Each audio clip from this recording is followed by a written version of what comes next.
Zen friends, Kasey here. This week is National Vet Tech Week, and me being the vet tech here at Zen Habitats, I wanted to help celebrate and advocate a little bit by telling you what a vet tech is and give you a little bit about my story and how I came to Zen Habitats.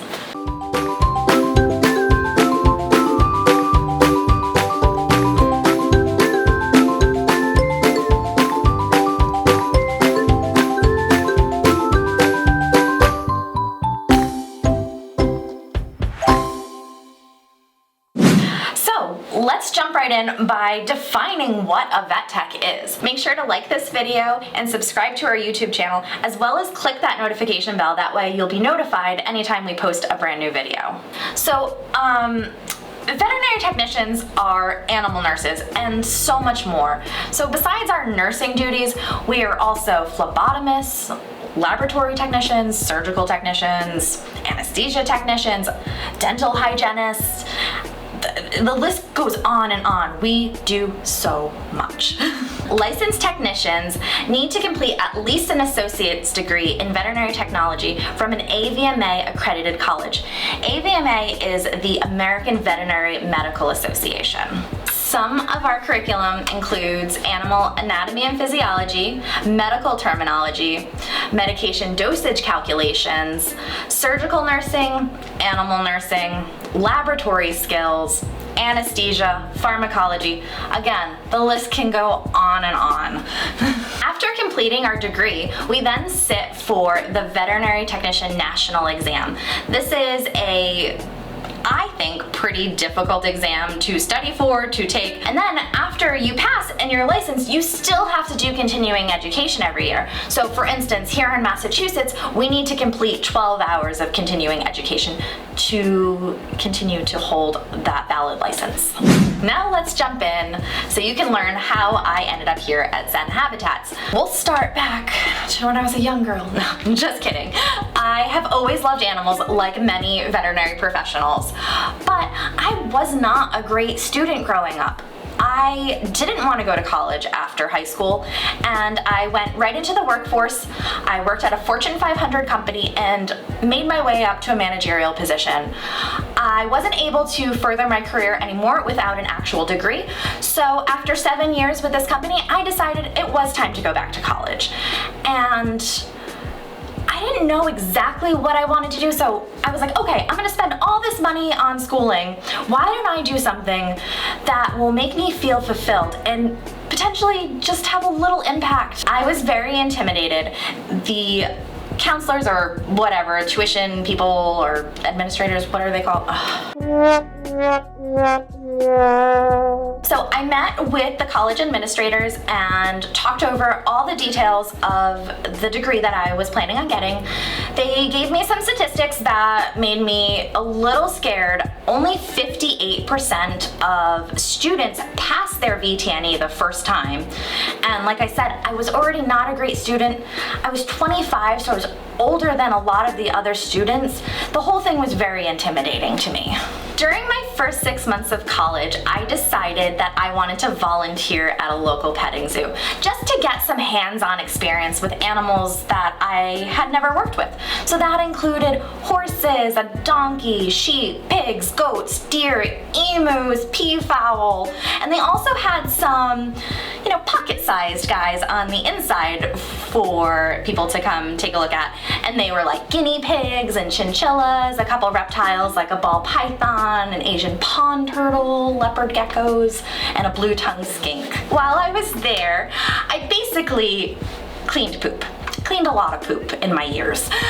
So in this position, I fed, watered the animals, as well as general cleaning and husbandry, mucking stalls and whatnot. I did that for a few months and I gained a ton of experience. Like, these are animals that I had never worked with. Like, I've had some exotic pets growing up. We had hamsters and rabbits, and we've had some turtles and frogs, but this was like huge for me. So after my technical classes started, I decided to get a job at a local general practice veterinary clinic. We saw mainly dogs and cats, but we did see the occasional exotic pet. It was a fairly slow-paced practice where, we did like sick visits and vaccines and like basic surgeries like spays and neuters, but did gain a ton of experience while I was there. My class load was really heavy, but I'm a glutton for punishment, and I was actually kind of bored of this general practice.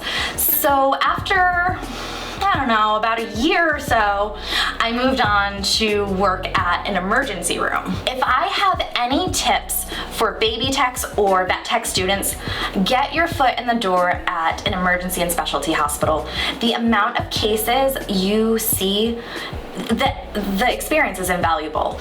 You are able to see cases that you're currently studying, and it really helps that information click into your brain. So at this large specialty hospital, there was many different departments. There was internal medicine, surgery, etc.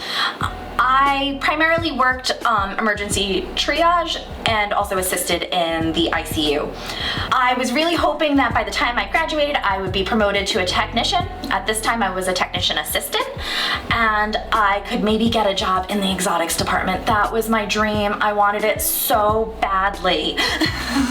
So going to school full-time and then working 3 8-hour shifts at the ER really took up so much of my time. If I wasn't at work or school, I was studying for the next exam. There was always an exam, and there was so much pressure because if you did not get a C in whatever course, you couldn't go to the next one. So like, everything was pretty much a prerequisite to the next course. And if you failed, you'd have to wait 6 months to take it again. So like I said, I didn't have a ton of time. You would see me out with my friends at the pub with flashcards on the bar, no lie. The last 6 months of our program, we had to complete an internship. So we were free to choose to do pretty much what we wanted, and I knew it had to be working with exotics. It had to be. And so I searched, and the closest one I found was about an hour away from my home, and they also saw wildlife. I was like, whoa, this could be really cool. So now, I start my internship.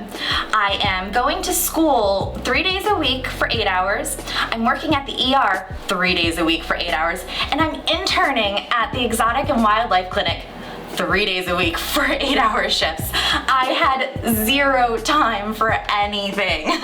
I know, that's 9 8-hour things. So I had to double up twice a week. It was insane. I don't know how I survived. But it was great. And I'm not trying to toot my own horn, but beep beep, as an adult, I was an excellent student. The only reason why I'm telling you this is not for pity, but just so you can understand the immense pressures that vet tech students have to go through. My wildlife/exotics internship was the best thing ever. It made me fall in love with wildlife. Like, you know how passionate I said I was about exotics? Wildlife turned into my entire life. All I wanted to do was save wild critters. So about 2 months, maybe 3 months before graduation, I started applying all over the country to get a wildlife position. I had to. I was applying for rehabilitation centers, zoos, aquariums. I wanted that wild life. I was fortunate enough to get a position about 400 miles away from my home.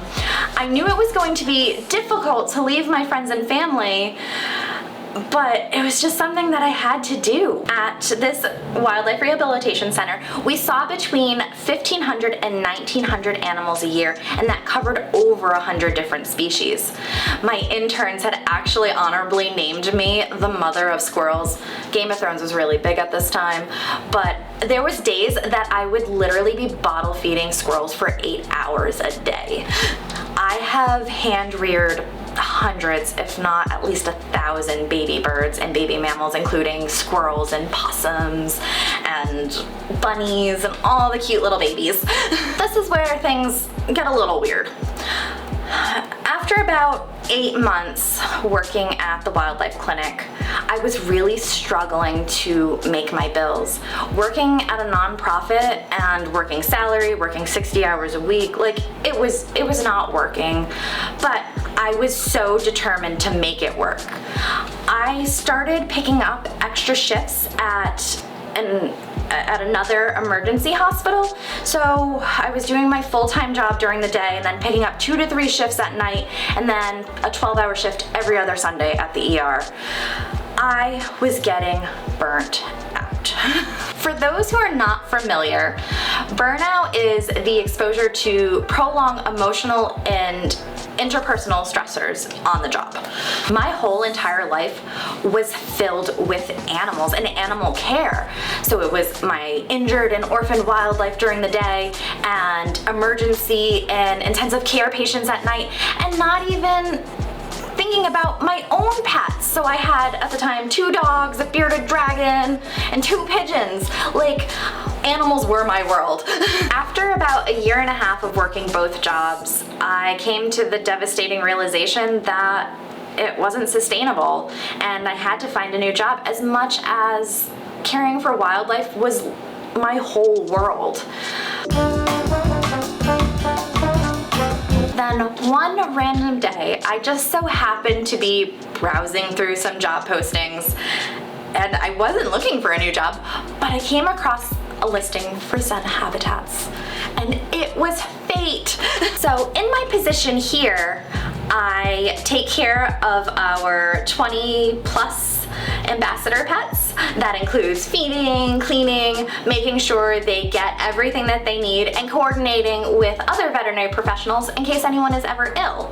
The other part of my position is to work closely with our marketing department and create fun and educational content for you guys. I love all of our scaly babies, and I really love educating, so it was truly a dream come true job.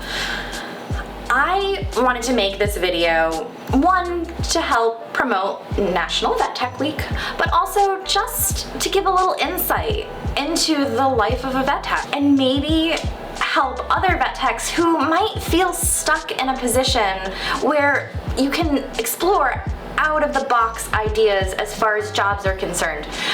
I never thought that I would end up, working in the pet trade as a vet tech, but I wouldn't change anything. I want to give a shout out to NAMV, or Not One More Vet. NAMV is an organization that focuses on the well-being of veterinary professionals.